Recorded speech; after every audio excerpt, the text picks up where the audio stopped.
About 2 years ago, the world's central banks began to do mysterious things. As if by agreement, they started to lower key rates. The US Bank had been raising the rate until the end of 2018 and then was actively lowering it during 2019. From 2018 to 2020, the Bank of Brazil lowered its rate by 2.5%. A similar trend was observed in India. Conservative China reduced its rate for the first time in 5 years. After 2013, the European Central Bank could no longer lower its rate as it had already reached zero. Well, actually it could, of course, therefore the rate is now negative and has been falling to this day.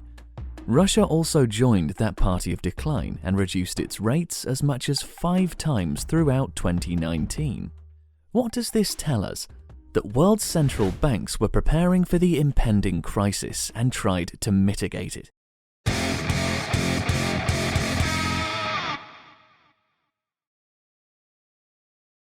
What indicators could give people hints that the economy is getting worse? Let's start with the simplest concept to understand, the cyclical nature of the economy.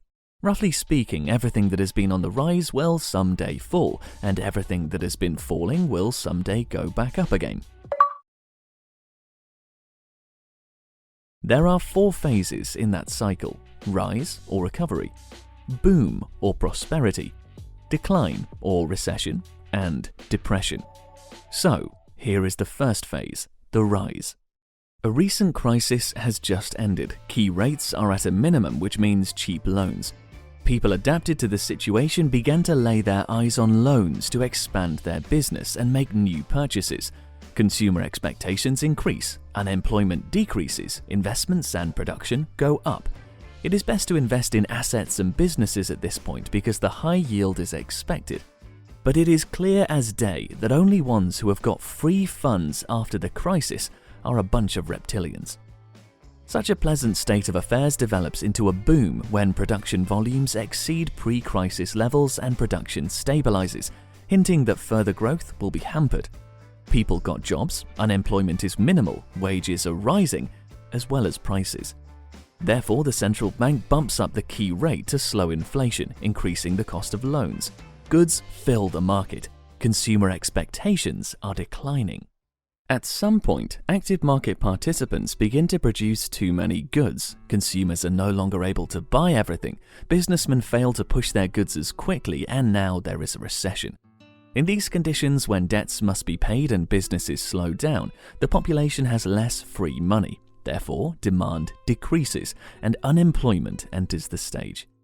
Consumer expectations lower while production and GDP growth is slowing down. However, key rates reach maximum levels, meaning expensive loans. And at that point, people hit the rock bottom. Goods that haven't gone bad are now sold at low prices. Trade stagnates, but the production decline is ending while the unemployment rate remains high. Consumer expectations are falling through the floor, but people are already preparing for a change. Key rates go down. All this creates the prerequisites for the accumulation of capital. After this, the repeat button can be pressed. On the one hand, this is a very simple picture for understanding the cyclical nature of the economy. Also, it is very ideal. No one can say for sure in real time where the economy is right now. That is, we can say after a couple of years what happened during the very first financial crisis, or the Great Depression, or the mortgage crisis of 2008. But how could one foresee an impending recession?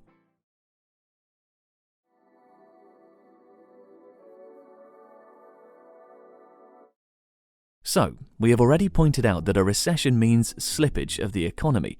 Today, in the era of the internet, you can very easily spot the first sign of the crisis: periodical news about recessions. Yes, it's that simple, but at the same time, it's quite difficult. Just ask yourself what percentage of people use the internet, not just for the lulz. So, look at this.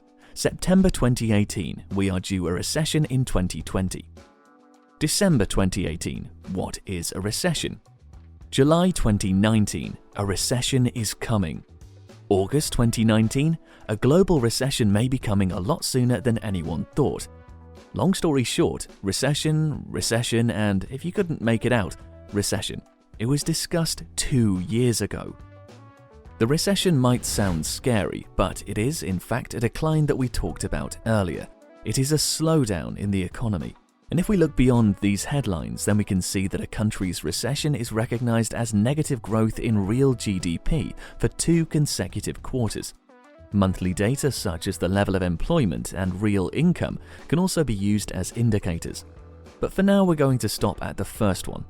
So, Germany began to show signs of recession in 2018 to 2019 when negative growth was observed. Britain looks better, but the trend is headed towards a slowdown.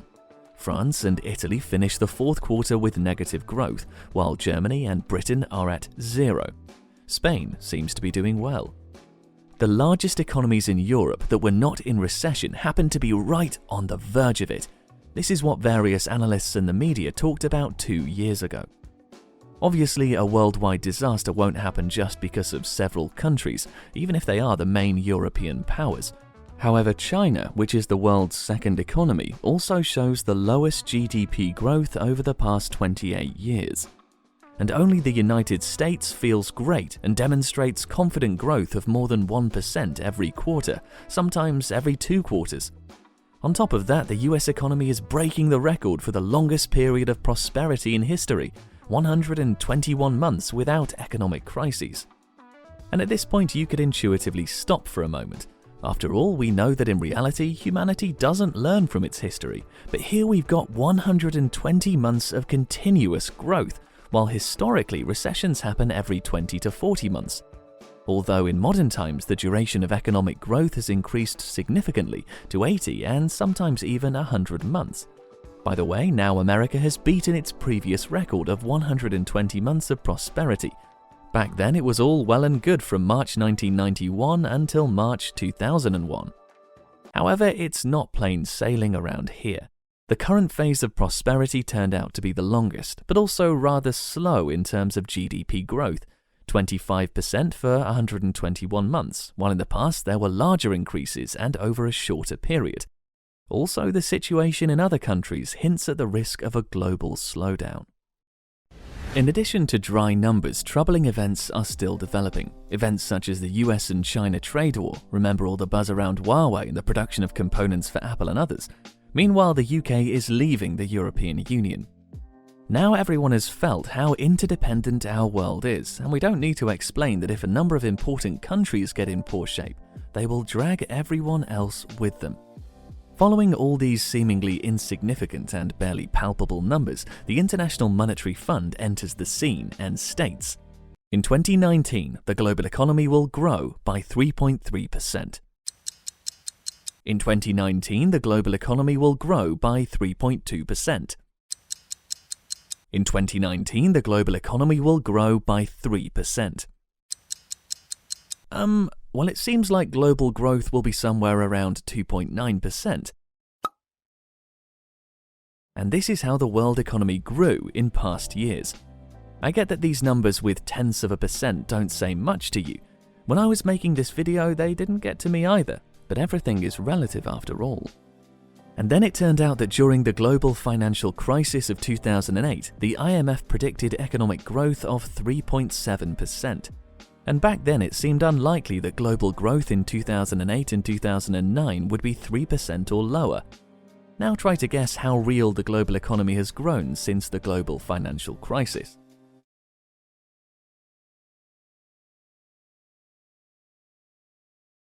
By 2.8 and minus 0.7. These are the values registered during the financial crisis, which was deemed the largest and most destructive since the Great Depression. And now let me remind you what happened 12 years ago.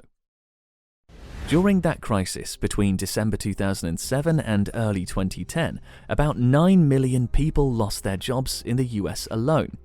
The unemployment rate returned to pre-crisis numbers only by 2015. The peak of unemployment was reached after the official end of the crisis, or as it is called in America, the Great Recession. Russia, on the other hand, went through the world crisis with less hassle than America. The number of unemployed in 2009 increased by 1.6 million. The maximum unemployment rate was 8.3%, and by 2012 it had already gone below the pre-crisis levels. That is, much fewer people lost their jobs and they recovered faster. But there is one big but.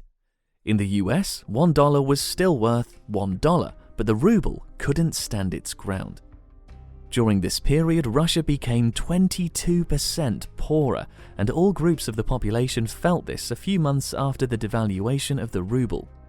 30 rubles for $1 became a new reality. Moreover, the Carnegie Research Institute indicates that there were countries that had an even worse time dealing with the crisis. Russia ranks 7th among the most affected economies. China coped with it best. And strangely, the epicenter of the crisis, America, made it into the top 3 of the countries who showed the best results. Damned Americans, they smear themselves with subprime loans and then bend over the entire world. Let me say it again. The IMF predicted global growth of 3.7% in 2008, but it turned out to be 2.8 and minus 0.7 in the next year. Now they predicted it to be 3.3%. Back then, it all led to the devaluation of currencies of weak economies and increased unemployment, which went back to normal in around 6 years depending on the country. By the way, the ruble never returned to the conversion rate of 25 rubles per $1, but other events in 2014 contributed to that, which we won't be distracted by.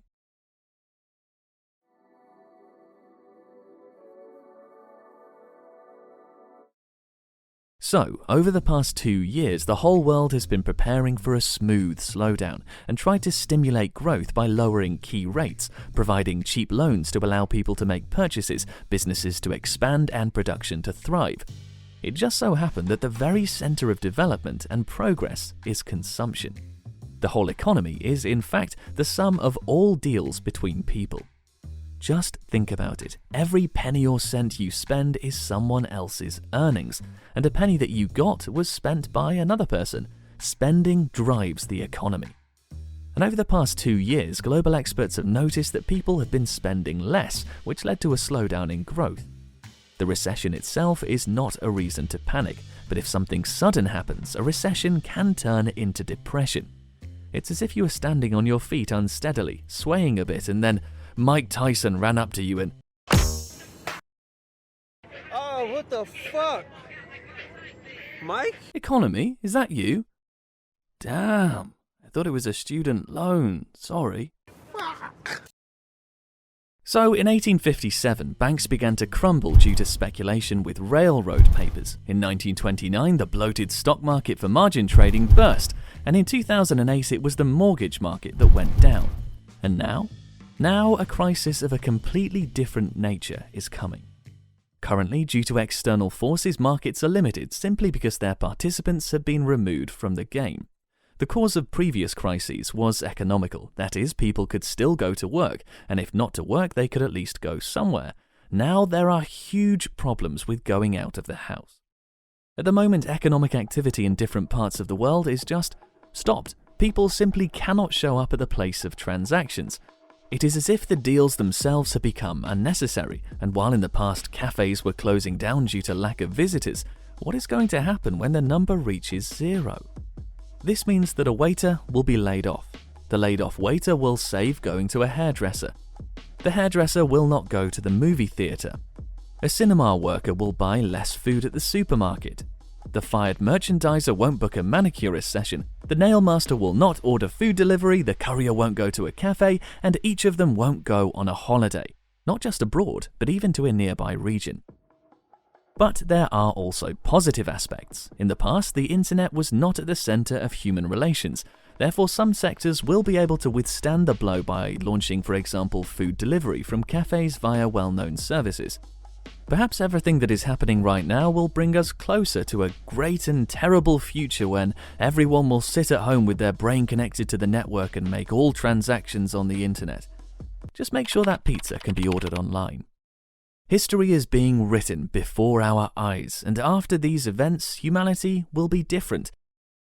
The economy is a huge mechanism, so the impact of the crisis will be felt several years down the line, even when the crisis is over. No one can truly assess the impact of current events, but it's going to shatter the earth so hard that everyone will notice. For what it's worth, on March the 21st, almost 3.3 million Americans applied for unemployment benefits in a week. For comparison, during the mortgage crisis, the peak of applications fell on a close date, March the 28th, 2009, but there were 665,000 people who lost their jobs, which is almost 5 times less. Keep in mind that back then it was a peak, but for us, it's only the beginning. Now we're going to show you some data that was relevant at the time of making this video. A week later, on March 28th, another 6.6 million Americans applied for unemployment benefits.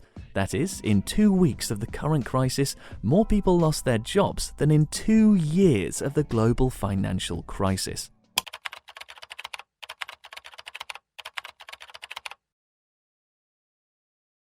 Needless to say, in addition to panic in the financial markets and lowering of oil prices due to the OPEC deal, the need for oil in the energy and chemical sectors will decrease worldwide in the near future.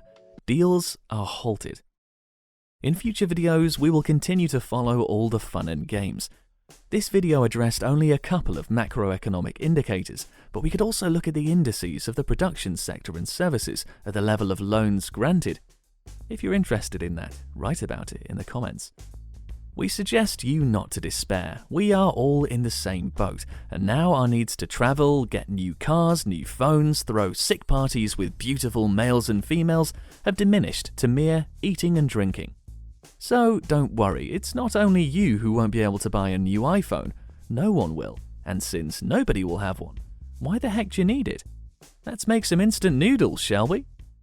Don't forget to repost this video and leave a comment to promote it. See you in the next one.